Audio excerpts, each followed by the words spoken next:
প্রিয় নওজোয়ান, নষ্ট হয়েও না বাপ, তোমার কথা কেউ মনে রাখবে না, বন্ধুরাও তোমারে ভুলে যাবে, এই পৃথিবী তোমারে ভুলে যাবে, এই পৃথিবী থামে না। এই উত্তরা মাইলস্টোন স্কুল অ্যান্ড কলেজে যেদিন এতটা ভয়ানক অ্যাক্সিডেন্ট হলো, এই অবুঝ বাচ্চাগুলো মারা গেল, সেদিন কি ঘন্টা মিনিট সেকেন্ড থেমে গেছিল? পৃথিবীর গতি থেমে গেছিল? কোনো একটা মিনিট থামছিল? একটা স্বার্থপর এই দুনিয়া থামে না। রাস্তার কোনো অ্যাক্সিডেন্টে গাড়ি বন্ধ হয়ে যায়, পাশে দিয়া হর্ন দিয়া কোনো না কোনো ভাবে পুলিশ ডাইকা হইলো, কি করে যায় চলে কেউ। এই যে লোকটা লাশ হয়ে গেছে, গাড়িটার মধ্যে 3টা মানুষ মারা গেছে, আরে মরলে মরুক, আমার সময় নাই, আমি যাই না। স্বার্থপর কেউ রে মনে রাখে। তোমার পাওটা ভাঙ্গা দেখো, তুমি অ্যাক্সিডেন্টে মোটরসাইকেলে, তুমি যে জঙ্গলির মতো মোটরসাইকেল চালাও, তোমার পাওটা ভাঙলে বন্ধু নামের এই দুষ্টরা কেউ কিন্তু তারা নিজের পাও ভাঙবে না, শুধু দেখে যাইয়া বলবে আচ্ছা বন্ধু ভালো থাকিস, আবার কথা হবে, খালাস। এরপরে অ্যাক্সিডেন্টের যাবতীয় খরচ বাবার কাঁধে না বন্ধুদের কাঁধে। তো বন্ধু নামের যে শয়তান তোমারে এত জোরে মোটরসাইকেল চালাইতে উৎসাহিত করছে, ওই শয়তান এখন আসে না কেন? তাইলে কেউ না, স্বার্থপর দুনিয়া, স্বার্থপর। আল্লাহ আমাদেরকে হেফাজত করেন। অনেক ছেলে তোমরা বুঝো না বাবা, তোমাকে চেহারা দেখলে আমরা বুঝি গুনাহ তোমাদের চোখ ভিতরে ঢুকায় ফেলছে, তোমাদের সাফা ভিতরে ঢুকায় ফেলছে। আল্লাহর কসম তোমরা কেউ লাভবান হচ্ছ না এই নারী দেখে, ছবি দেখে, উলঙ্গ দৃশ্য দেখতে দেখতে। আল্লাহর কসম শরীর দুর্বল হয়। এটা সাহাবাদের কওল, বুজুর্গদের কওল, এটা পরীক্ষিত। গুনাহ মানুষের শরীর দুর্বল করে, পাপ মানুষের শরীর দুর্বল, চেহারার সৌন্দর্য নষ্ট করে, অন্তর অন্ধকার করে, সে আর কোনো আলো দেখে না। চারিদিকে মসজিদ, সে যেন একটা মসজিদও দেখে। এক ওয়াক্ত নামাজের সময় কল্পনা করেন চাচা, মনে করেন একটা গ্রামে কমপক্ষে তো 5-10টা মসজিদ আছে, প্রত্যেক মসজিদের যদি মাইকের হরন একেবারে যদি গড়ে 4টা করে হরন থাকে, তো 10টা মসজিদে যদি একসাথে আজান হয়, তাহলে 40টা হরন দিয়া আজান হয়েছে। কি পরিমাণ আওয়াজ হয়েছে! কিন্তু এটা কি পরিমাণ জানোয়ার, কি পরিমাণ নাফরমান! এতগুলো হরন এই জানোয়ারের কানে একটু নড়াচড়াও করলো না। তুই কি পরিমাণ নিকৃষ্ট, কি পরিমাণ নিকৃষ্ট! তুই মানুষের সংসারে, মানুষের সমাজে থাকস কেমনে জানোয়ার? তুই তো সুন্দরবন আর আফ্রিকার জঙ্গলে ওই জানোয়ারদের সাথে থাকা উচিত বেটা। মানুষের বাচ্চা হইলি কেমনে বেটা? মুসলমানের বাচ্চা হইলি কেমনে? তোর আব্বা কেমনে মুসলমান, তোর মা মুসলমান, মা পবিত্র দুধ খাওয়াইছে তোরে 2টা বছর আল্লাহর নাফরমানির জন্য। বাবা তার রক্ত পানি করে কামাই করে তোমারে বড় করছে এই নাফরমানির জন্য। কি মেয়ে, এই ছেলে বলো, 14 বছর পর্যন্ত মা বাপ তোমারে পালছে, তুমি 16 বছর বয়সে সারা রাত উলঙ্গ ছবি দেখবা, এর জন্য তোমারে মা পালছে তোমারে? কি রে বেটা অসভ্য!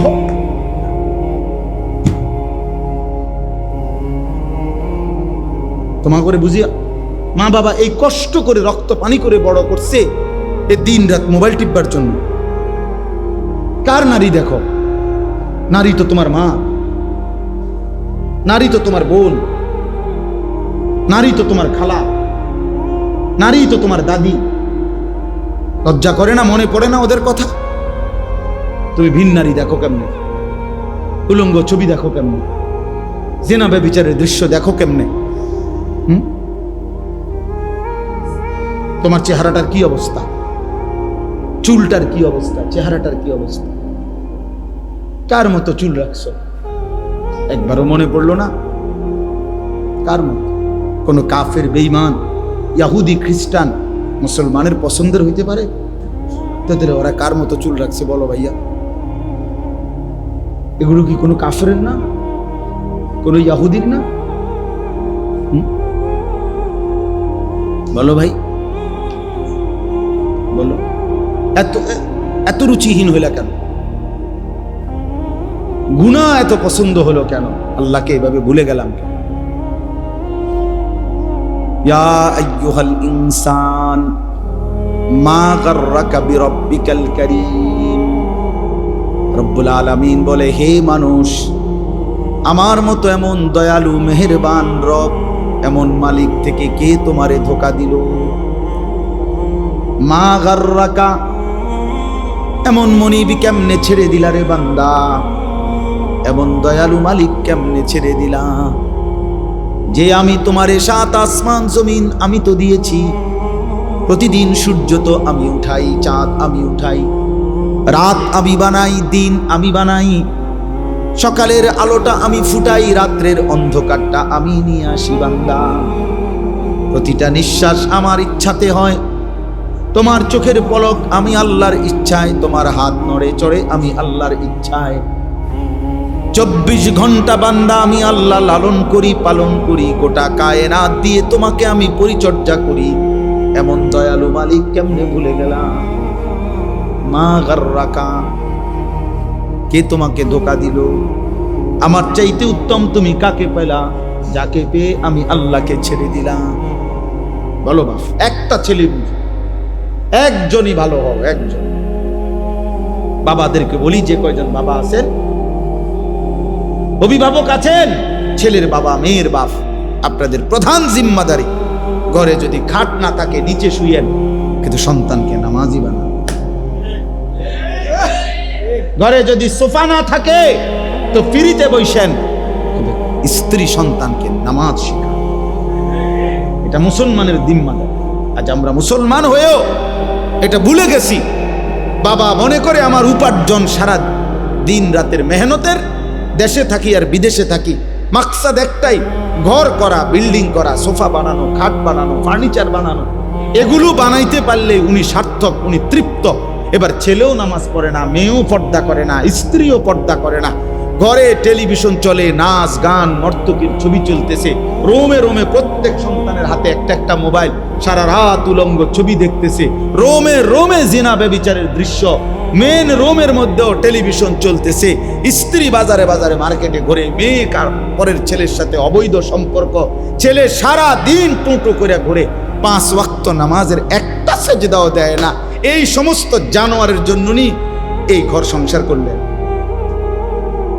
এই বাড়ি কার লেগে বানাইলেন? এই হাইওয়ানদের জন্য, এই যারা 1 ওয়াক্ত নামাজ পড়েন, এই অসভ্যদের জন্য এই ঘর বানাইলে আপনার আখিরাত কি বলেন চাচা? আমার রক্ত পানি করা এই টাকা দিয়ে আমি বুঝি এই হাইওয়ান এগুলো 1 ওয়াক্ত কেউ নামাজ পড়বে না, আমি তাদের জন্য ঘর করে গেলাম?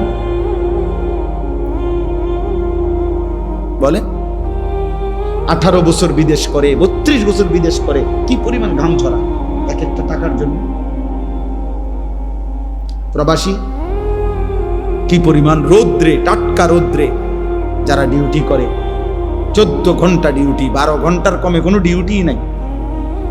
সৌদি আরবে তো আমি প্রতি বছরই হজ ওমরায় গেলে দেখি প্রবাসীদের রোমে রোমে যাই মিয়া, আহা কাঁদে যে প্রবাসীরা, যে হুজুর কষ্টের কথা জীবনেও বলতে পারি না বাড়ি। এইবারও হজ্জের সময় এক ছেলে ও বলতেছে, আমি হুজুর 18 বছর আজকে বিদেশে, হুজুর আমার জীবনের কিচ্ছু নাই, এই 18 বছরে জীবনে পরিবারের কেউরে খুশি করতে পারি না, মারেও না, বাপেরেও না, জিরেও না, বউরেও না, কেউ রে না। আমি বললাম কেন রে ভাই? কয় হুজুর যেখানে 5,000 টাকা দেই, হেরামো কয় তে একটা বিদেশ করে, তে তো ইচ্ছা করলে 10,000 টাকা দিতে, জেনে 10,000 টাকা দিই, তারা মন্তব্য করে তে তো বিদেশ করে আজ এত বছর, তে তো 20,000 টাকা দিতে পারতো। কয় হুজুর কোনোদিন কেউ রে খুশি করতে পারলাম, দিয়েই গেলাম সব, কিন্তু খুশি হয় না কেউ। প্রত্যেকেই মনে করে আরো দেওয়া দরকার ছিল, আমি আরো দেওয়া দরকার ছিল, আমি কি খাই না না খাই, কয় এটার দরকার না। তাহলে অতৃপ্ত, তাহলে বেচারা 18 বছর পরেও যদি সংসারে সবাই অতৃপ্তই থাকে তো সুখ মিলবে কোন? বলেন, ইনসাফ করেন। তাহলে এত কিছুর বিনিময়ে এই আপনারা যারা এমনি তো সংসার একের যে যেটাই করেন, বাজার, ব্যবসা, দোকানদারি, কৃষি, প্রত্যেকের তো ঘাম ঝরে বাবা। তাহলে প্রতিটা টাকা তো ঘাম ঝরানো টাকা, সেই ঘাম ঝরানো কষ্টের টাকার বিনিময়ে আমার সন্তান বুঝি সারাদিন রাত মোবাইল চালাবে আর নারী দেখবে, উলঙ্গ ছবি দেখবে, এর জন্যই আমার এই ঘাম। এটা বুঝি ইনসাফ হলো? হ্যাঁ, আমি সবারকে বলি না, একজন প্রবাসী 26 বছর বিদেশ কইরা উপজেলাতে, ইচ্ছা করে নাম বলতেছি না, উপজেলার মেন উপজেলায় কয় যে হুজুর আমি 4 তলা বিল্ডিং করছি, সম্পূর্ণ বিল্ডিং এর কাজ শেষ করে ভাড়া দিছি, এরপরে দেশে চলে আসছি 26 বছর পরে, মনে করছি আর বিদেশ করতাম না, আল্লাহ দিলে এই বাড়ির ভাড়াই পামো 1-1.5 লাখ টাকা। পরে উনি বলতেছে হুজুর আইসা যখন উপজেলার মার্কেটে বাজারে আসছি, মানসে আমারে আমার বেডির নামে, মানে আমার বউয়ের নামে আমারে চিনি, পুরা বাজার জেন দিয়ে হাঁটি মানসে কয় তাই যাম।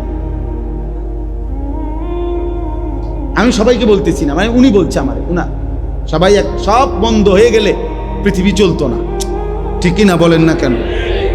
কিন্তু বলার উদ্দেশ্য হলো ওই বাচ্চারা আমারে জড়ায় ধরে কানছে, সিএনজির থেকে নাইমা আমারে দেখা, আমি দাঁড়াইয়াছিলাম বাজারের, মানে ওই উপজেলার একটা বাজারে, জড়ায় ধরে কাইন্দা আমার এই কথাটা বলছে, হুজুর আমি শেষে মানে লজ্জায় যে, অর্থাৎ আমার মহিলা আমার স্ত্রী এই পরিমাণ বাজারে ঘুরছে যে প্রত্যেকটা রিক্সাওয়ালাও আমার বেডির চিনি।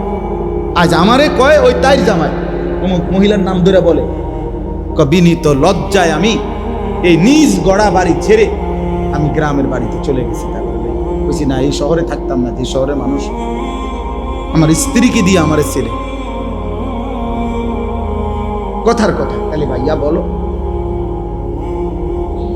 এক বাবা বলছে আমারে যে আমি হুজুর 7 বছর বিদেশ করে দামি বিল্ডিং এর 4 তলার ফ্ল্যাটে বউ বাচ্চারে ভাড়া রাখি, তা করে প্রতিটা মাসে তাদের জন্য সব টাকা দিই। 3 বার ফোন দিছি বাড়িতে, বিবিও ধরে না। 3 বার ছেলের মোবাইলে ফোন দিছি, ছেলে কয় যে আব্বু আমি গেমস খেলতেছি, পরে ফোন দেবো। এরপরে আবার অপেক্ষা করে আবার দিছি 3 বারের পরেও আমার ছেলে কয়, বললাম না তোমাকে গেমস খেলতেছি, পরে ফোন দেবো বললাম না আব্বু, বারবার ফোন দিচ্ছ কেন? আল্লাহর কসম মক্কা শরীফে বলছে লোকটা আমার। পরে কয় হুজুর আমি কেউরে না বইলা এরপরে বিদেশ থেকে বাড়িতে আসছি। আইসা কয় আমার ফুতেরে এই 4 তলা বিল্ডিং থেকে লাইট থাইয়া পাও দি লাইট থাইতে নিচে নামাইছি। বেডিরও বলছি বউরে সবগুলার গ্রামের বাড়িতে রাখা বুঝি এনে থাক, শহরে থামার লাগবে। আমার রক্ত পানি করা টাকা বিনিময়ে তোমার গেমস খেলা আর আমার সাথে কথা বলার কি নাই? না, জন্মদাতা বা এই জীবনের অর্জন একজনই বুঝে, আপনার সন্তানকে দিন শিখানো আমার দায়িত্ব। প্রয়োজনে খাট কম হবে, প্রয়োজনে সোফা না হবে। আমার আব্বা আলহামদুলিল্লাহ, আমরা 5 ভাই 3 বোন। আমার বাবা মৃত্যুর সময় আমাদের জন্য কোনো বিল্ডিং করে দিয়ে যায় না, ঘর করে দিয়ে যায় না। 2015 সালে আব্বা ইন্তেকাল করছে, কিন্তু আমরা 5 ভাই 3 বোনকে দিন শিখাইছে বাবা। 5 ভাই আলহামদুলিল্লাহ আল্লাহর দয়া আলেম হয়েছে। বিনিময়ে 2015 সালে আব্বা যখন ইন্তেকাল করছে, এখন 25 সাল, 10 বছর। এই 10 বছরের ব্যবধানে আব্বার মৃত্যুর পরে আমরা 5 ভাই আলাদা আলাদা জায়গা কিনছি, বিল্ডিং করছি, ঘর ফার্নিচার সব কিছু কিনছি, কোনো অসুবিধা হয়েছে না। আব্বা না করে দেওয়ার পরেও এডি আমগো হয়েছে, কিন্তু আব্বা দিন শিখায় গেছে। এখন আল্লাহর কোরআন যদি আমি পড়ি তাহলে আমারও নেকি, খোদার কসম আমার আব্বার কবরও নেকি। আমার আব্বাও লাভ, আমিও কি, আমার বাপে লাভ না? আর আমি যদি আপনাদেরকে একটা কথা এখন বললাম, ওয়াজ করলাম, এটার কোনো যদি সোয়াব হয় আমার, তা আমার আব্বার কবরও যাবে, আমার আমল নামা তো কি হবে? তাহলে কাম হয়ে গেছে না? বিল্ডিং তো হইছেই আমারও, আর আব্বাও তো কাম হয়ে গেল, আব্বারও কাম হইলো, আমারও। আমরা 5 ভাই 5টা মসজিদে জুমা পড়াই, তো এর নিয়ে কি নেই? কথা বলেন না কেন? তো এই নেই কি আমার বাবার কবর। 5 ভাই 3 বোনের 8 জন ভাই বোনের যতজন সন্তান সবাই মাদ্রাসায় পড়ে। তাহলে এই যে সবগুলো বাচ্চা মাদ্রাসায় পড়ে, আল্লাহর কোরআন পড়ে, তো দাদার আমল নামার মধ্যে সব যাইতো না? নানা আমার বাপ নানা, আমার বাপ দাদা, তো সব যাবে না? কারণ উনি তো ওনার সন্তানদেরকে দিন শিখানোর কারণে এখন আমরাও আমাদের বাচ্চাদেরকে কি শিখাচ্ছি। তাইলে এজন্য আমাদের মূল ডিউটি আমার সন্তান, আমাদের মূল ডিউটি আমাদের স্ত্রী, স্ত্রী সন্তানের ঈমান আমল নামাজ, এটা আমাদের জিম্মাদারি। খানা আলুর ভর্তা দিয়ে খাইলেও পেট ভরে যায়, 10 রকমের গোশত লইয়া বইল কিছুক্ষণ খাইলে পেট ভরে যায়। 10 আইটেমের তরকারি যার আছে সে কোনো এক বালতি ভাত খায় না, বরং সে একটা নির্দিষ্ট পরিমাণ খানা খাইয়েই কি পেট ভরে যায়। তো দুনিয়া তৃপ্ত, এমনিতে একটু পরে পেট ভরে যায়।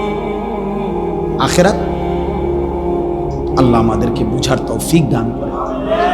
অতএব আমি যে কথাগুলো বলতে চাইলাম, ছেলেরা বাবা তোমাদেরকে বলছি, ধমক দেওয়া মূল মাকসাদ না। তোমার সাথে কোনো ঝগড়া করে আসি নাই আমি, না তোমার সাথে কোনো ঝগড়া করতেছি, তো তোমারে মনে করাই। তোমরা যে কয়জন ছেলে বসছো, তোমাদের এই ছেলেদের মধ্যে অধিকাংশেরই চেহারা বলছে তোমরা নামাজ পড়ো না। আমার বাপ কেন নামাজ পড়ো? আল্লাহকে ভুলে থাকার মধ্যে কি স্বার্থ? নবী সাল্লাল্লাহু আলাইহি ওয়াসাল্লাম স্পষ্ট হাদিসে বলছে, সবাইকে বলি, আল্লাহর নবী বলছেন 2টা নামাজ জামাতের সাথে পড়ে না ওই ব্যক্তি, খোদার কসম নবী বলছে যে মুনাফিক। লা ইয়াশহাদুহুমা মুনাফিকুন, বিশুদ্ধ হাদিস। নবীজি বলছে মুনাফিক এই 2 নামাজে আসে না, এক হলো ইশার নামাজ, এক হলো ফজরের নামাজ। আল্লাহর নবী সাল্লাল্লাহু আলাইহি ওয়াসাল্লাম ইশার নামাজ এবং ফজরের নামাজের জামাত যে পড়ে না, রাসূল বলছে স্পষ্ট এটা মুনাফিক। হযরত আব্দুল্লাহ ইবনে ওমর রাদিয়াল্লাহু তাআলার ছেলে আব্দুল্লাহ ইবনে ওমর বলেন যে আমরা নবীজির জামানায় যে ফজরের নামাজে অনুপস্থিত থাকতো, আল্লাহর কসম তিনি বলেন আমরা নবীজির জামানায় তাকে মুনাফিক হিসাবেই ধারণা করতাম। ফজরের নামাজ যে পড়ে, উচ্চ ভাইয়া, হ্যাঁ। হযরত আব্দুল্লাহ ইবনে মাসউদ বলেন রাদিয়াল্লাহু তাআলা আনহু, তিনি বলেন আমরা নবীজির জামানায় চিহ্নিত মুনাফিক যারা, ঘোষিত মুনাফিক, চিহ্নিত, যেমন আব্দুল্লাহ ইবনে উবাই চিহ্নিত মুনাফিক ছিল, যে চিহ্নিত মুনাফিকরাও ফজরের নামাজের জামাতে আসতো এই লজ্জায় যে মানুষ তো ডাইরেক্ট মুনাফিক ডাকবে, এই জন্য লুকাইবার জন্য, মানে সে যে মুনাফিক এটা যেন সে না বোঝে, এটা লুকাবার জন্য হলেও নবীর জামানায় চিহ্নিত মুনাফিকরাও ফজরের নামাজের জামাতে আসতো। তাহলে তুমি মুমিন, এবার তোমার হালাত কি বলেন? বলেন। আল্লাহ নবী সাল্লাল্লাহু আলাইহি সাল্লাম বলেন ফজরের নামাজ যে পড়ে না সে খবিস, খবিস, খবিস। হাদিস এটা স্পষ্ট। খবিসান নফস, শুধু খবিস না, রাসূল বলছে তার কলজাটা, তার ভিতরটাও খবিস, তার ভিতরটা শুদ্ধ খবিস। এই খবিস একেবারে খবিস। আর খবিস থাকে কোথায়? টয়লেটে। খবিসের মূল ঠিকানা কোথায় জানেন? টয়লেটে, পেশাব পায়খানা। কেমনে বুঝছিলেন? নবীজি সাল্লাল্লাহু আলাইহি সাল্লামের আমল ছিল তিনি টয়লেট বাথরুমে ঢুকতে পানাহ দোয়া পড়তেন, যেটা এই দোয়ার অর্থই হলো আল্লাহ আমি খবিস থেকে কি চাই? পানাহ চাই। তাহলে বোঝা গেল খবিস কোথায় থাকে। তো নাহলে এই কথা বলতেন কেন? বিসমিল্লাহ আল্লাহুম্মা ইন্নী আউযু বিকা মিনাল খুবুসি ওয়াল খাবাইস। তাহলে বোঝা গেল খবিস কোথায় থাকে। এই জন্য এই বেনামাজি ফজর পড়ে না যেগুলো অপদার্থ, এগুলো যখন ঘুম থেকে ওঠে এটি মূলত বাথরুমের থেকে ওঠে, বাথরুমের টাঙ্কির থেকে ওঠে। এদের সারা দেহে পায়খানা, এদের সারা দেহে পেশাব। আচ্ছা আরো প্রমাণ শুনেন। আল্লাহ নবী সাল্লাল্লাহু আলাইহি সাল্লাম বলেন যে ফজরের নামাজ পড়ে নাই, ঘুমায়েছিল, আল্লাহ রাসূল সাল্লাল্লাহু আলাইহি ওয়াসাল্লাম বলেন যাকা রাজুলুন বালাশ শাইতানু ফি উযুনাইহি। নবীজি বলেন এটা এমন লোক যার 2 কানে শয়তান পেশাব করে দিয়েছে। শয়তান তার 2 কানে মুইতা দিছে। এর শয়তান তো 6 মাসের বাচ্চা, ঠিক না? বুঝেন না? এমনি শয়তান কি 6 মাসের বাচ্চা যে পেশাব অল্প করবে? শয়তান তো অনেক বয়স্ক, তার ফেসাবো তো বেশি। তাহলে শয়তান কারো গায়ে মুতলে তার তো তোষক শুদ্ধ বিদ্যা যায়, তার শরীর তো ভাসে ভাসেই, তোষক শুদ্ধ কি? ছি ছি ছি ছি ছি, লজ্জা থাকা উচিত ভাই, হায়া থাকা উচিত। এই জন্য আল্লাহ রসুল সাল্লাল্লাহু আলাইহি সাল্লাম বলছে, যারা লজ্জা নাই সে যা ইচ্ছা তাই করে, যা তোকে ছেড়ে দিলাম। ইজা লাম তাস্তাহি ফাসনা মা শি'তা, হাদিস নবীজি বলছে তোমার লজ্জা নাই, ফাসনা মা শি'তা, যা যা মন চায় তাই করে, তোর ব্যাপার, যা বেটা তোকে ছেড়ে দিলাম বেটা, যা তোর যা মন চায়। তোর মন চাইলে দাঁড়াইয়া মতো, মন চাইলে হাঁটতে হাঁটতে মতো, মন না চাইলে মন চাইলে বৈশা মতো, যেটা মন চাইলে। তোর তো যেহেতু শরমে নাই, লজ্জাই নাই, এই জন্য হায়া। আল্লাহকে কিভাবে দাঁড়াবো আমরা? বাবা রাসূলুল্লাহ সাল্লাল্লাহু আলাইহি সাল্লাম সুপারিশ করবেন, এ কথা কোনো সন্দেহ নাই, সন্দেহ আছে? কিন্তু এই কথার মানে কি? এই কথার মানে এই যে নবী কি এই কথাই তো বুঝাইছেন নাকি যে মৃত্যু পর্যন্ত তুমি গুনাহ করতে থাকো, গুনার উপরেই তুমি আইসো কবরে, আমি তোমার সুপারিশ করে জান্নাত দেব, এটাই তো অর্থ না? কথা বলেন না কেন? এটাই তো তিনি বুঝাইতে চাইছেন। তাইলে তিনি চোখের পানি ফেললেন কেন? কাঁদলেন কেন? তায়েফে পাথর আঘাত হলের কারণ তিনি এই আমলের কথা বললেন কেন? 23 বছরে আল্লাহর বিধান তাহলে বললেন কেন? এটি কিছুই তো বলার দরকার ছিল না। তোমরা যে যাই করো করো, করতে থাকো, হাসরে আমার সামনে আইসো, আমি জান্নাত দিয়ে দেব, এটাই সুপারিশ? তাইলে ইসলাম কি? কোরআন কি? আল্লাহর হুকুম তাইলে কি? হালাল হারামের পার্থক্য কি? তাইলে জায়েজ না জায়েজের পার্থক্য কি? এটি কি? তাইলে এগুলো কি বলে? এজন্য এটা বোঝা উচিত, আমাদের ভাবা উচিত, এটা ভাবা উচিত, আমাদের এটা ইনসাফের সাথে ভাবা উচিত। এজন্য আজকে আমাদের কথার খুলাসা, কোনোভাবে ভাইয়া গুনাহের রাস্তা, শয়তানের রাস্তা, সে পথে যাওয়া যাবে না। আল্লাহ তাআলা এখানে এটাই বলছেন। এবার শুনেন, আমার তর্জমাটা বলি। 18 নম্বর পারা, 24 নম্বর সূরা, সূরায়ে নূর, এই সূরার 21 নম্বর আয়াত আমি পড়ছি। এই আর শুধু এই আয়াতের তর্জমা বলি, তাইলে শেষ কথা ইনশাআল্লাহ। আল্লাহ তাআলা বলেন, ইয়া আইয়ুহাল্লাযীনা আমানু, হে ঈমানদারগণ। তাহলে হে মুমিনগণ, এখন বলেন এখানে এই ডাকের মধ্যে নাই কে? বুঝেন না কথা? হে ঈমানদারগণ এ কথা বলে আল্লাহ ডাক দিয়েছেন। এখন এই ডাকের মধ্যে আমি নাই, এমন আছে কেউ? আমরা এনে বুঝেন নাই কথাটা? এখানে ডাকে নাই আল্লাহ, এমন আছেনি কেউ যে না হুজুর ঠিক আছে ডাক দিছে, কিন্তু এটা আমারে না, অন্য কেউ? আমরা সকলেই আছি। আমাদের ঘরের বিবিরাও আছে, আমাদের মায়েরাও আছে, আমাদের বোনেরাও আছে, আমাদের সমস্ত মুসলিম পরিচয়ধারী পুরুষ এবং নারী সকলেই অন্তর্ভুক্ত কিনা? ইয়া আইয়ুহাল্লাযীনা আমানু, হে ঈমানদারগণ, লা তাত্তাবিউ খুতুওয়াতিশ শাইতান, লা তাত্তাবিউ খুতুওয়াতিশ শাইতান, কোনোভাবেই শয়তানের রাস্তা, শয়তানের পথ অনুসরণ করো। তাফসীরের মধ্যে লিখছে শয়তানের পথ কি? প্রত্যেক গুনাহ শয়তানের রাস্তা। যেখানেই গুনাহ সেখানেই শয়তান, যেখানেই শয়তান সেখানেই গুনাহ। এবং বুঝলেন কিনা বলে, কোনোভাবেই গুনাহের রাস্তায় যাও, গুনাহের রাস্তায় যাও। যে কাজ করলে, যার সাথে চললে, যে পথে গেলে গুনাহ হবে, সে পথই শয়তানের রাস্তা। যেই সঙ্গী গুনাহের দিকে আমন্ত্রণ করে, সেই মূলত শয়তানের সঙ্গী, শয়তানের সঙ্গী, সে মূলত শয়তানের সঙ্গী। তুমি যদি বুঝো যে এই ছেলেটার সাথে চললে 8 ঘন্টাতেও আমার এসে কোনোদিন নামাজের কথা বলবে না, তাহলে এই সঙ্গী মূলত শয়তানের সঙ্গী, শয়তানের সঙ্গী। এমন অনেক ছেলে আছে, অনেক ছেলের বরবাদির কারণ সমবয়সী, মানে সমবয়সী বন্ধু ওই তারে শেষ করে দিচ্ছে। পৃথিবীর যেই কোনো নেশাখোর ছেলেকে আপনি খবর নেবেন, সে একাকী নেশা শুরু করে না, অসৎ বন্ধু তার এই মদ জুয়ার আড্ডার মধ্যে নিয়ে গেছে। কোনো না কোনো বন্ধু জুয়ারি নিজে নিজে শুরু করেন, কেউ নিয়ে গেছে। নারীর ফান্দে কোনো না কোনো বন্ধু প্রলোভন দিয়া তারে ফেলাই।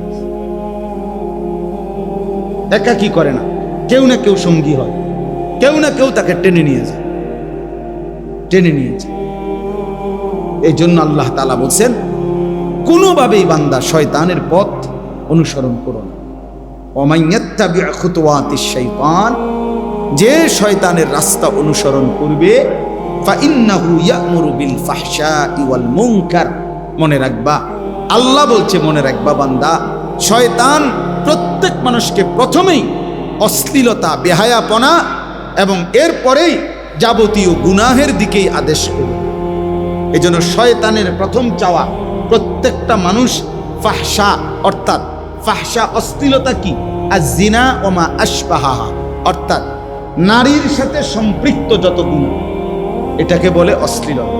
এক কথা, জিনা এবং তার সাথে প্রাসঙ্গিক যা সব, এই নাচ গান, নারী ছবি দেখা, উলঙ্গ দৃশ্য দেখা, অবৈধ সম্পর্ক করা, গান বাদ্য ঢোল তবলা, হ্যাঁ, যেইখানেই নারীকে কেন্দ্র করে যত গুনাহ, মহিলাকে কেন্দ্র করে, মেয়েকে কেন্দ্র করে যত গুনাহ, আল্লাহ বলেন শয়তানের প্রথম চাওয়া সে প্রত্যেকটা মানুষকে দিয়ে প্রথম এই কাজটাই করাইতেছে,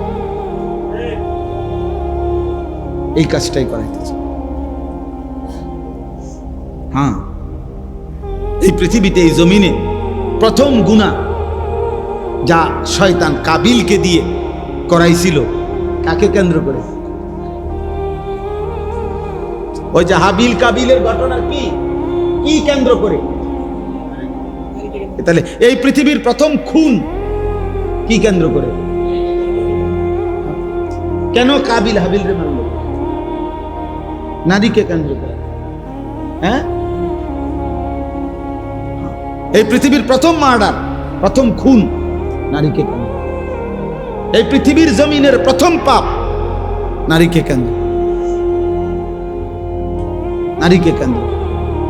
এই জন্য আল্লাহ নবী সাল্লাল্লাহু আলাইহি সাল্লাম বলছেন, ফাত্তাকুদ দুনিয়া ওয়াত্তাকুন নিসা, দুনিয়ার ধোঁকা থেকে বেঁচে থাকো, নারীর ধোঁকা থেকে বেঁচে থাকো। এটা নারীকে অপমান না, নারী যখন মা সে সম্মানী, নারী যখন স্ত্রী সে সম্মানী, নারী যখন কন্যা আমার সম্মানী, নারী যখন বোন আমার সম্মানী, হ্যাঁ, সে আমার ইজ্জতওয়ালা। কিন্তু নারী, যে নারী আমার দেখার অনুমতি নাই, সে আমার জন্য মুসিবত।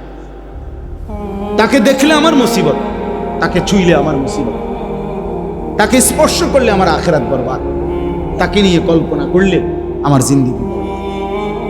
এই জন্য আল্লাহ তাআলা বলেন, শয়তানের প্রথম আমন্ত্রণ, প্রথম চেষ্টা মানুষকে দিয়ে ফাইন্নাহু ইয়া'মুরু বিল ফাহশা, অশ্লীলতা করাতে চায়। এই জন্য এই কিশোর যুবক প্রথম যখন উঠতি বয়সটা শুরু হয়, যত উপযুক্ত নিয়ন্ত্রণ যদি তার উপরে কারো না থাকে, অভিভাবক যদি শক্ত হাতে তারে ধরে না রাখে, তারে যদি সামান্য যদি এই মোবাইল কিংবা নিজের মতো বন্ধুদের মতো চলার সুযোগ করে দেয়, পরে ফিরানো বড় কঠিন। আর সে হারিয়ে যায় শুধু এই নারীর রাজত্ব। এই বড় মোবাইল 12 বছরের ছেলেটার এত দরকার হয়ে গেল কেন? 14 বছরের এই ছেলের রাত দিন সে পৃথিবী ছেড়ে দিতে রাজি, কিন্তু মোবাইলটা ছাড়তে রাজি না। সে মা বাপরে প্রয়োজনে ত্যাগ করবে, কিন্তু মোবাইল ছাড়বে না। কেন? এত অল্প বয়সে তার এই মোবাইলটা তো দরকার হলো কেন? নারী। আপনি শুধু 1 সপ্তাহ নারীর ছবি বন্ধ হয়ে যাক মোবাইলে, সমস্ত মোবাইল দেখবেন রাস্তাঘাটে ফেলাই দিছে, অথবা বাঙ্গারি মালের দোকানে বেচা কটকুটি খেতেছে। হ্যাঁ,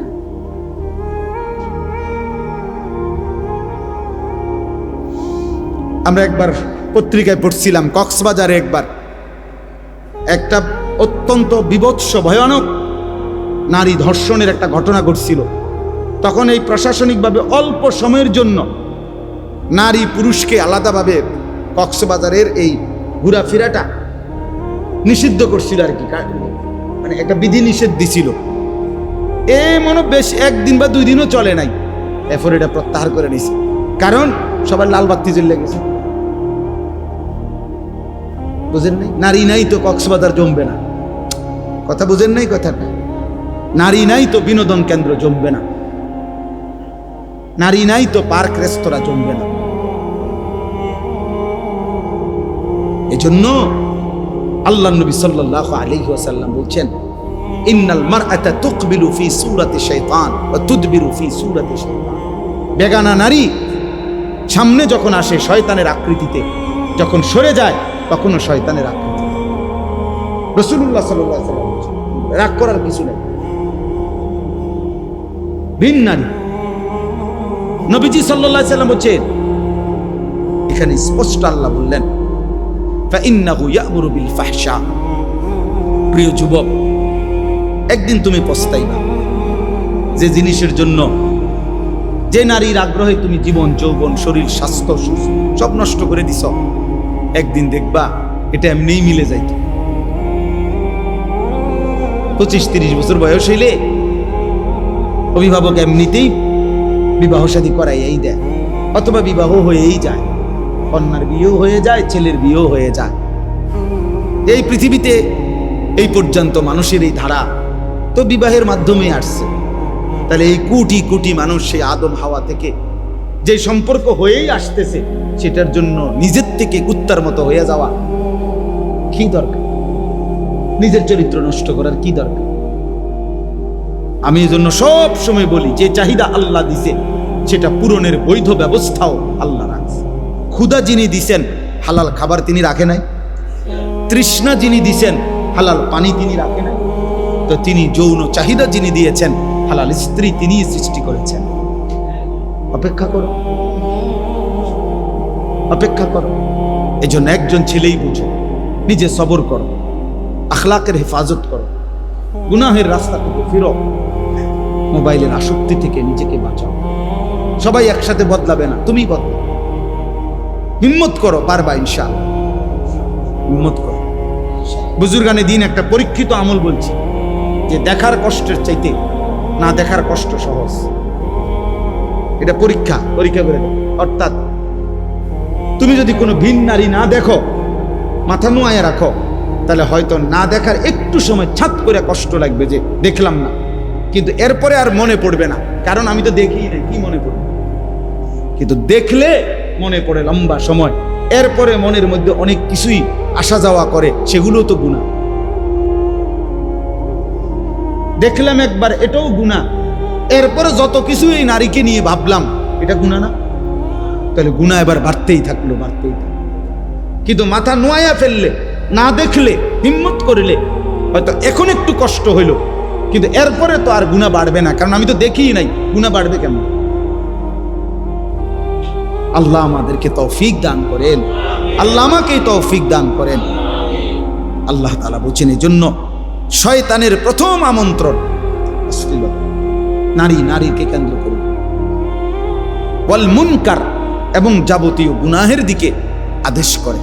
ওয়ালাউলা ফাদলুল্লাহি আলাইকুম ওয়া রাহমাতুহু মা যাকা মিনকুম মিন আহাদিন আবাদা।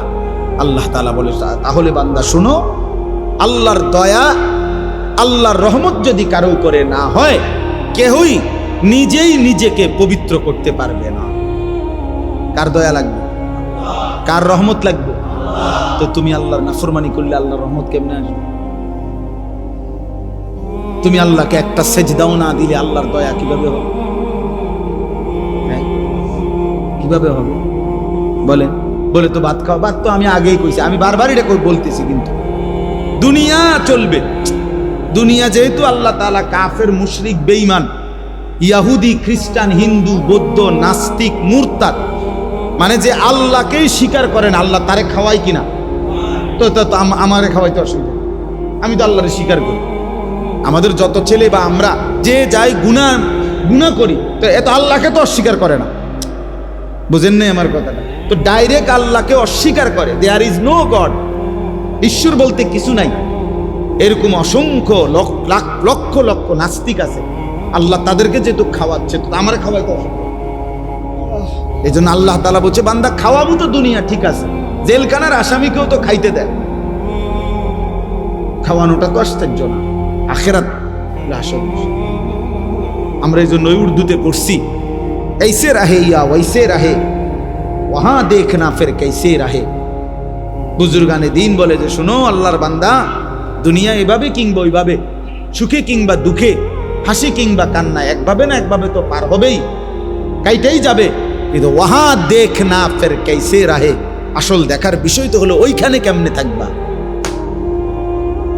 আখিরাতে কেমন থাকবা, আখিরাতে কেমন, কবরে কেমনে থাকবা, জাহান্নামে কেমনে চলবে। ইন্নাল মুজরিমিনা ফি আযাবি জাহান্নামা খালিদুন, আল্লাহ বলে নিশ্চয়ই পাপীগণ চিরস্থায়ী জাহান্নামের আযাবে থাকবে। লা ইউফাত্তারু আনহুম, আল্লাহ বলেন লক্ষ কোটি বছরে জাহান্নামী এক সেকেন্ডের জন্য কোনো আযাবের বিরতি হবে না। খোদার কসম, দুনিয়ায় ফাঁসির আসামিও কখনো হাসি দেয়, দুনিয়ায় ক্যান্সার রোগী সেও যদি জানে আর এক সপ্তাহ পরে তার মৃত্যু নিশ্চিত, সেই লোকটাও মাঝে মাঝে কোনো কথায় হাসা দেয়। কিন্তু আল্লাহ বলেন লক্ষ কোটি কোটি বছর জাহান্নামের আগুনে জ্বলেও জাহান্নামীর মুখে কোনোদিন হাসি ফুটবে না। অহুম ফীহি মুবলিসুন, বিষণ্ণ আর মলিন চেহারা নিয়েই পড়ে থাকবে, চিৎকার করবে আর কাঁদবে। ওমা যালামনাহুম ওয়ালাকিন কানু হুমুজ জালিমিন, আল্লাহ বলবে বান্দা আমি কিন্তু তোমার উপরে জুলুম করি নাই, তুমি তোমার উপরে জুলুম করেছো। আমি তো হায়াত দিয়েছি, আমি তো সময় দিয়েছি বান্দা। আওয়ালাম নুআম্মিরকুম, আমল করার মতো সময় আমি দিয়েছিলাম বান্দা। দুপুর 1টা বাজে জোহরের আজান হয়েছে, বিকাল 5টা বাজে আসরের আজান হয়েছে, কিংবা 4:45 বাজে, মাঝখানে 4 ঘন্টা সময় ছিল। 10 রাকাত কিংবা 12 রাকাত জোহরের নামাজ পড়তে তো বান্দা 4 ঘন্টা লাগার কথা না, আমি তো সময় দিছিলাম। ফজরের নামাজ তো মাত্র 4 রাকাত, আমি তো সময় দিছি প্রায় 1 ঘন্টা, 1 ঘন্টা। 4 রাকাত নামাজ পড়তে কি 1 ঘন্টা লাগে? তাহলে আমি কি সময় দেই নাই? আল্লাহ বলবেন আমি জুলুম করি নাই, তুমি করেছো জুলুম, মনে করে দেখো। ওয়ানাদাউ ইয়া মালিকু লিয়াকদি আলাইনা রাব্বুক, জাহান্নামী জাহান্নামের আগুনে জ্বলতে জ্বলতে একটা পর্যায়ে ফেরেশতা, জাহান্নামের মালিক ফেরেশতা, জাহান্নামের দায়িত্বশীল যেই ফেরেশতা মালিক, তাকে ডাক দিবে। ডাক দিয়া বলবে ইয়া মালিকু, হে মালিক ফেরেশতা, লিয়াকদি আলাইনা রাব্বুক, তুমি আল্লাহকে বলো না এমন নির্মম এমন জাহান্নামের আগুনে না জ্বালাইয়া আমারে চিরতরে মৃত্যু দিয়ে দিতে, আমি যার পারছি না। খোদার কসম, কোরআন ক্বালা ইন্নাকুম মাকিসুন, ফেরেশতা বলবে না বন্ধু, এই জাহান্নামে তোমাকে অনন্তকাল এভাবেই থাকতে হবে, এমনই থাকতে হবে বান্দা, এমনই। লা ইউকদা আলাইহিম ফায়ামুতু, আল্লাহ বলেন বান্দা জাহান্নামের মধ্যে মৃত্যুর কোনো ফয়সালা নাই, কোনদিন মৃত্যু হবে না। কুল্লামা নাদিজাত জুলুদুহুম বাদদালনাহুম জুলুদান গায়রাহা, কোরআন শরীফের আয়াত। আল্লাহ বলে জাহান্নামী প্রত্যেক সেকেন্ডে সেকেন্ডে যখন শরীরের চামড়াগুলো জ্বলে যাবে, তৎক্ষণাৎ নতুন চামড়া হয়ে যাবে।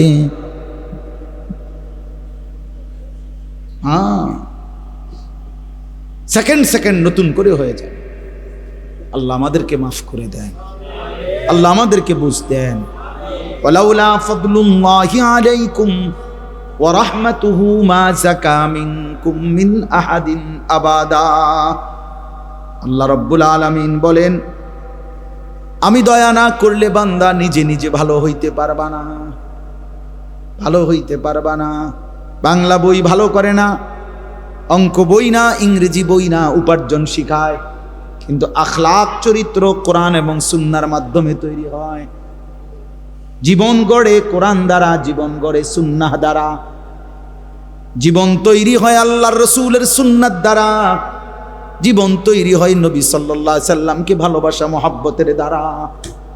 বাংলা, অঙ্ক, ইংরেজি, পদার্থ, জীববিজ্ঞান দিয়ে উপার্জন শিখে উপার্জন, দুনিয়ার কামাই রোজগারির কোনো ভদ্রচিত পন্থা শিখা যায়। হ্যাঁ, কিন্তু মানুষ গড়তে হইলে কোরআন লাগবে, সুন্নাহ লাগবে, ইসলাম লাগবে, দ্বীন লাগবে, সেজদা লাগবে। আল্লাহ আমাদেরকে বুঝ দান করেন। ওয়ালাকিন্নাল্লাহ ইউযাক্কি মান ইয়াশা, আল্লাহ বলছে বরং আল্লাহই যাকে ইচ্ছে করেন তিনি তাকে পবিত্র করে থাকেন। আল্লাহু সামিউন আলিম, আর আল্লাহ তোমাদের যাবতীয় কর্মকাণ্ড শুনতেছেন, দেখতেছেন, জানতেছেন। সবাইকে ফাঁকি দিল, আল্লাহকে ফাঁকি দিবেন কেন? আজকে হয়তো ইমাম সাহেব পারল না, আর আমনের লগে আপনি দমক দিছেন, আপনার একটু বল দেখাইছেন, তো ঠিক আছে, ইমাম সাহেব হেরে গেল আর কি, তো আখেরাত আল্লাহর কাছে। কথা বুঝছেন না? আমি পারলাম না আর কি, মসজিদের ইমাম সাহেব পারলো না আর কি, আমনের লগে ইমাম সাহেবরে আপনি ধমক দিয়ে থামাই দিলেন আর কি, দিলেন আর কি, ঠিক আছে, আপনি জিতলেন, এখানে জিতলেন। আখেরাতে আল্লাহর সামনে, আল্লাহর সামনে হিসাবের ময়দানে সেদিন কি হবে? আল্লাহ আমাদেরকে বুঝার তৌফিক দান করে। এই জন্য যে কয়জন কিশোর ছেলে শেষ পর্যন্ত তোমরা বসছো, বাবা তোমাদের কাছে অনুরোধ, বাপ আমি যদি আর কোনোদিন আসতে না পারি, একবারই আসলাম, একবারই আসলাম। কারণ আমি রাত্রে দেখে উঠবো না, আমি তো আবার ফজর করে আবার ঘুমাবো। ঠিক আছে ভাইয়া, ঘুমাবো। 4টা রাকাত নামাজ, এটা আমারই কিছু না, এটা সিমেন্টের বস্তা কাটে দেওয়া, কিছুই না, এটা মামুলি বিষয়। 10 মিনিটের কাজ, 20টা মিনিট সময় লাগে, এরপর আবার ঘুমান, আরো 1 ঘন্টা ঘুমান, অসুবিধা নেই, আরো 2 ঘন্টা ঘুমাও, আমার ঘুম বাকি থাকবে, ঠিক আছে। আল্লাহ তৌফিক দান করেন। 5 ওয়াক্ত নামাজ মুমিনের চিহ্ন। নবী সাল্লাল্লাহু আলাইহি সাল্লাম কি পরিমাণ গুসা করিলে নবীজি সাল্লাল্লাহু আলাইহি সাল্লাম বলছে, 5 ওয়াক্ত নামাজ পড়লি না উম্মত, তো মনে রাখিস তোর হাসর হবে ফেরাউনের সাথে, নমরুদের সাথে, কারুনের সাথে, হামানের সাথে, মানে এই পৃথিবীর চিহ্নিত কাফের যারা, পৃথিবীতে এর চাইতে বড় মাফের কাফের আর কেউ আছে? এদের সাথে নবী বলছে। তাহলে নবীজি সাল্লাল্লাহু আলাইহি সাল্লাম এই কথাটা এমনি রসিকতা করে বলছে না, কথা বলেন না, এটাকে এমনি মানে মজাক করে বলছে। তাইলে এই জন্য বলছি, আল্লাহ নবী সাল্লাল্লাহু আলাইহি ওয়াসাল্লাম তিনি তো বলছেন এটা, যে তোর হাসর হবে বেঈমানদের সাথে। নামাজ কেন পড়লাম? এই জন্য আপনারা আমরা প্রত্যেকেই বুঝবেন, এটা মনে রাখবেন। ইনশাআল্লাহ আমরা 5 ওয়াক্ত নামাজ পড়ার চেষ্টা করব ইনশাআল্লাহ। সবাই রাজি তো ইনশাআল্লাহ? আজকের এই মজলিস আল্লাহ কবুল করে নেন। প্রিয় নওজোয়ান, নষ্ট হইও না বাপ, তোমার কথা কেউ মনে রাখবে না, বন্ধুরাও তোমারে ভুলে যাবে, এই পৃথিবী তোমারে ভুলে যাবে। এই পৃথিবী থামে না। এই উত্তরা মাইলস্টোন স্কুল অ্যান্ড কলেজে যেদিন এতটা ভয়ানক অ্যাক্সিডেন্ট হলো, এই অবুঝ বাচ্চাগুলো মারা গেল, সেদিন কি ঘন্টা, মিনিট, সেকেন্ড থেমে গেছিল? পৃথিবীর গতি থেমে গেছিল? কোনো একটা মিনিট থামছিল? একটা মিনিট? স্বার্থপর এই দুনিয়া থামে না। রাস্তার কোনো অ্যাক্সিডেন্টে গাড়ি বন্ধ হয়ে যায়, পাশে দিয়া হর্ন দিয়া কোনো না কোনোভাবে পুলিশ ডাইকা হইলো, কি করে যায়? চলে যায়। কেউ এই যে লোকটা লাশ হয়ে গেছে, গাড়িটার মধ্যে 3টা মানুষ মারা গেছে, আরে মরলে মরুক, আমার সময় নাই, আমি যাইবা। স্বার্থপর কেউ রে মনে রাখেন। তোমার পাওটা ভাঙ্গা দেখো, তুমি অ্যাক্সিডেন্টে মোটরসাইকেলে, তুমি যে জঙ্গলির মতো মোটরসাইকেল চালাও, তোমার পাওটা ভাঙলে বন্ধু নামের এই দুষ্টরা কেউ কিন্তু তারা নিজের পাও ভাঙবে না, শুধু দেখে যাইয়ে বলবে আচ্ছা বন্ধু ভালো থাকিস, আবার কথা হবে, খালাস। এরপরে অ্যাক্সিডেন্টের যাবতীয় খরচ বাবার কাঁধে না বন্ধুদের কাঁধে? তো বন্ধু নামের যে শয়তান তোমারে এত জোরে মোটর চালাইতে উৎসাহিত করছে, ওই শয়তান এখন আসে না কেন? তাইলে কেউ না, স্বার্থপর দুনিয়া, স্বার্থপর। আল্লাহ আমাদেরকে হেফাজত করেন।